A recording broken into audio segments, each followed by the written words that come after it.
ভাবি, বলো রহিম। আমি আপনার সাথে প্রেম করতে পারবো না। কেন পারবে না? কারণ আপনি হচ্ছেন আমার সুমন্দির বউ। তাতে তাই তো কি বলছি হয়েছে? আপনার সাথে আমার ভালোবাসা হতে পারে না। শোনো, তোমার সমুদ্রের বউ হয়েছে তাতে কি হয়েছে?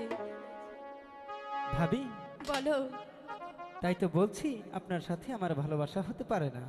আমি ভালোবাসা জোর করেই নেব। হে আপনি আমার সহমত